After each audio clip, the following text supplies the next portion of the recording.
can't be there in person today, so I just wanted to share some of my memories about Uncle Don as if there was an open mic and I had a chance to say these things in person.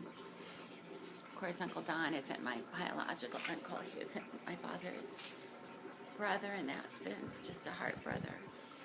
As either Rod or Glenn one day, when asked how we were related, shared that we're related because our dads dressed funny.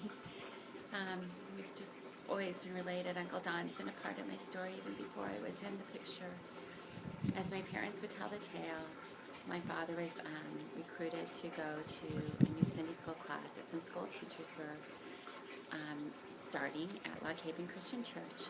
And he also brought along his buddy Don, who was instantly smitten with, you guessed it, Jacqueline Wright. And my mom was the other school teacher, Valita.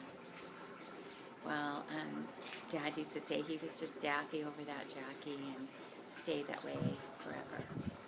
They married and started their families. First Scott was born, and then myself, then Susie, and Chris. And then the Corys just kept going, adding Neil, Douglas, Rod, and Glenn, a.k.a. Peanut.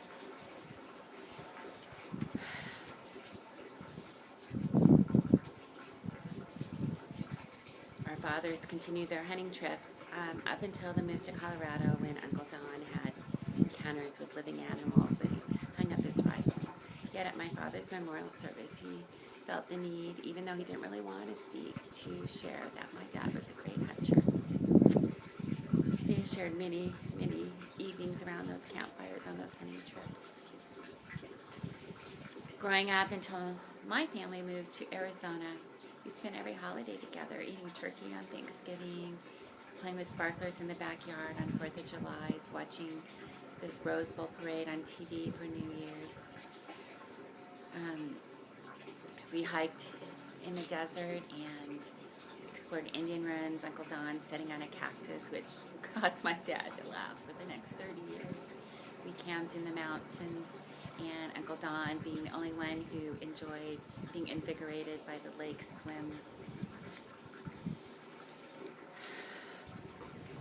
Uncle Don was always proud of his avocados and tomatoes he grew in Orange County, his property in Colorado. He was an outdoors man. He also enjoyed going to soccer games with them, dog shows, lots of dog shows on Sundays afternoon. And the only time my family got to go to Disneyland was on those McDonnell Douglas Disneyland nights. Uncle Don was a hard worker.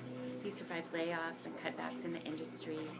He persevered. He provided stability and security for his family. He provided for them financially.